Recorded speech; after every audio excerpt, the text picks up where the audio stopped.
Chris Godinez, licensed professional counselor, also the host of We Need to Talk on every Sunday at noon, and then I post it up to Facebook and Patreon and all sorts of stuff.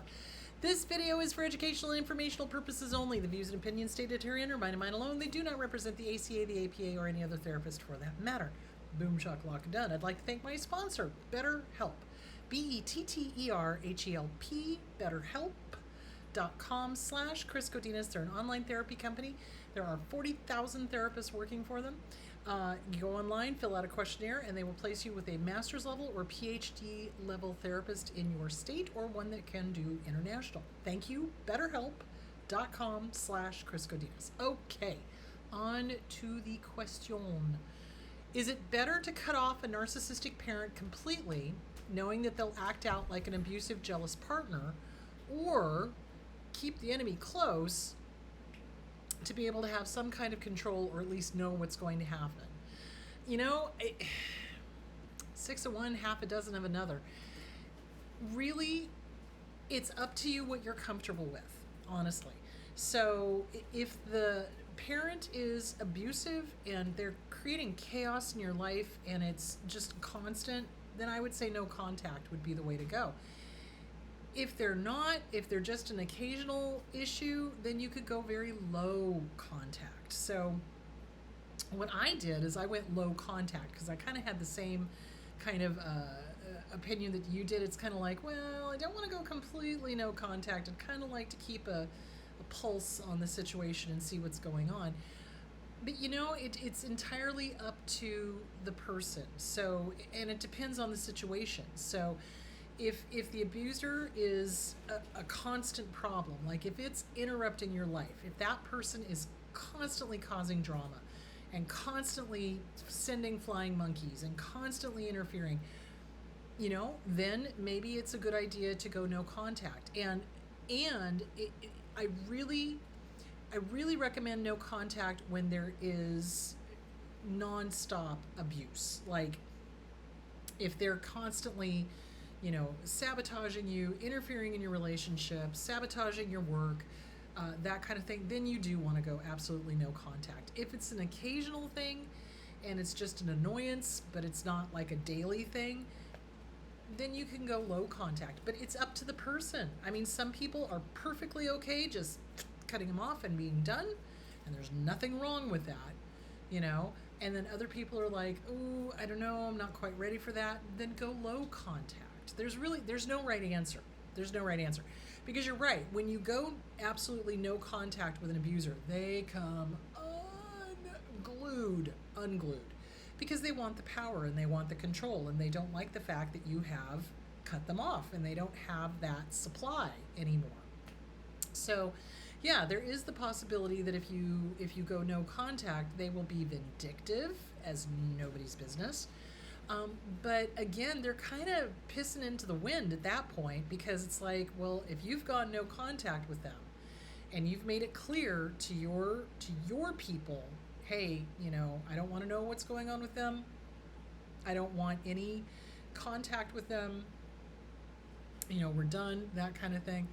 Then they really have no recourse. It's like they could try to smear you to family. They will. You know, but it's like, if you already know who your real family is and you already know who your real friends are, okay, let them. They're pissed into the wind at this point, you know. So, you know, it's a personal preference. It really, truly is. And it depends on what you're comfortable with. And it depends on if you're okay, you know, knowing that they're going to smear you and knowing that they're going to act out and that they're going to probably stalk. A lot of times I have seen parents stalk the kids after they've gone no contact. And it's gotten to the point in some cases that the kids had to file orders of protection because the parent just would not stop. You know, it's kind of like, you can't tell me you're not talking to me. I'll tell you when we're not talking, you know, that kind of thing. And so they would, you know, bombard them with like emails and texts and phone calls and show up and all sorts of stuff. So, I mean, yeah, you know your situation better than anybody else.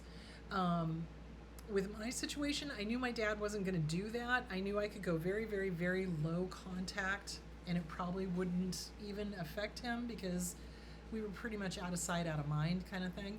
So, just be prepared. If you've got a parent that is an absolute dark triad, absolute control freak, narcissistic psychopath, they can go down the stalking route. They can show up at your house. And basically what you do is you basically don't answer the door. You are under no obligation to answer the door. If a parent shows up and you are no contact with them and you don't want to talk to them, legally you don't have to. You're an adult. If you're an adult, you don't have to.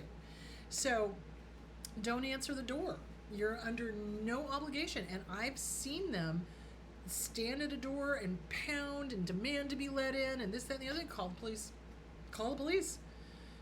They think they're above the law. Well, this is my child. Well, your child's an adult and wants nothing to do with you. Hello, catch a clue. The clue phone's ringing. Pick it up.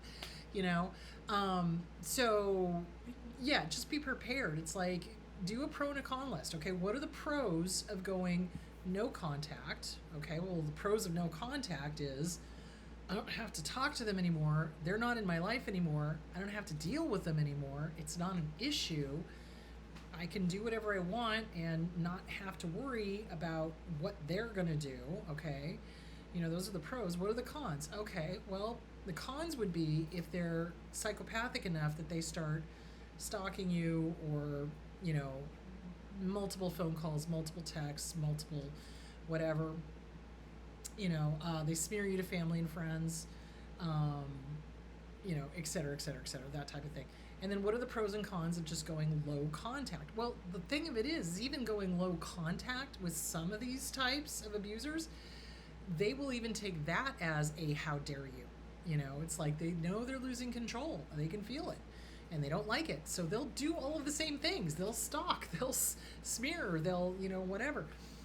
So you just kind of got to know what you're up against and be prepared. They're going to behave badly. They are, So it's what you're able to live with, basically, is essentially it. It's like, if you can handle their craziness, then you go no contact. If you don't want them in your life anymore, because if they're too disruptive, then you just go no contact.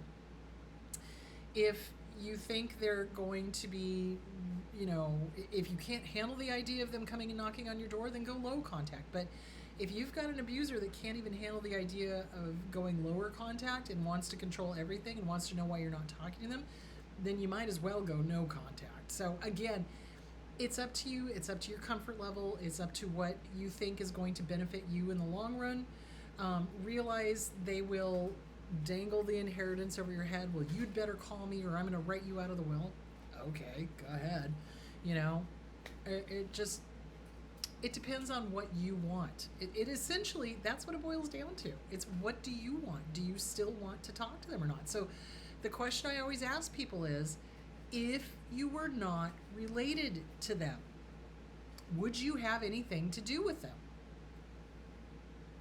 If the answer is no, that's when you go no contact, essentially.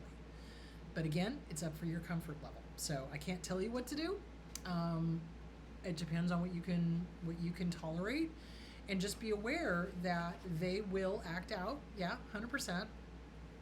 But you also don't have to put up with it.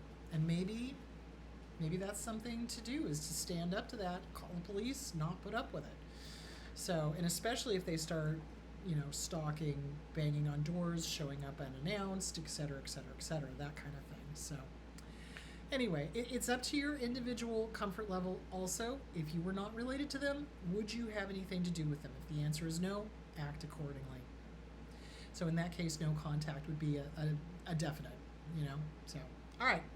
Okay, my loves, I will talk to you guys on Sunday. Have a great week, and I'll talk to you later. Bye.